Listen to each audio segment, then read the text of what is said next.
அனைத்தும் அனைவரும் சிவம். அனைத்திற்கும் அனைவருக்கும் நன்றி. தாய் தந்தையருக்கு நன்றி. அண்ணனுக்கு நன்றி. மூதாதையர் அனைவருக்கும் நன்றி. சப்த முனிகளுக்கு நன்றி. சப்த கன்னியர்களுக்கு நன்றி. பச்சையம்மனுக்கு நன்றி.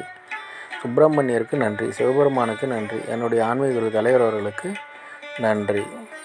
29/1/2024 திங்கட்கிழமை பஞ்சாங்க வழி ஜோதிட ஆலோசனை. இன்று உங்களுடைய கர்மவினை தீர தாத்தாவிடம் ஆசி பெறுங்கள். தீர்க்காயுளுடன் இருக்க தாயிடம் ஆசி பெறுங்கள்.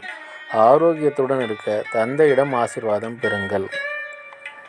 பணம் பெருக குழந்தைகளுக்கு உதவி செய்யுங்கள். எடுத்து வைக்கும் காரியம் அனைத்திலும் வெற்றியடைய பாட்டியிடம் ஆசி பெறுங்கள். திருச்செந்தூர் சுப்பிரமணியர் வழிபாடு செய்யுங்கள். தந்தையிடம் ஆசீர்வாதம் பெறுங்கள். பசுமுகம் பாருங்கள். நந்தி வழிபாடு செய்யுங்கள். இதுபோல் வாழ்நாள் முழுதும் வெற்றியடைய வாட்ஸ்அப் எண்ணை தொடர்பு கொள்ளுங்கள். டெலகிராம் சேனல் லிங்க் சொன்னால் டெலகிராமில் ஜாயின் பண்ணிக்கோங்க. அஸ்ட்ரோ ஸ்ரீபாபா யூடியூப் சேனலை லைக் பண்ணுங்கள், ஷேர் பண்ணுங்கள், சப்ஸ்கிரைப் பண்ணுங்கள். நல்லது நடந்து கொண்டு இருக்கிறது. ஓம் ரீங் வசி வசி சகலரும் வசி சர்வமும் வசி. நன்றி, நன்றி, நன்றி.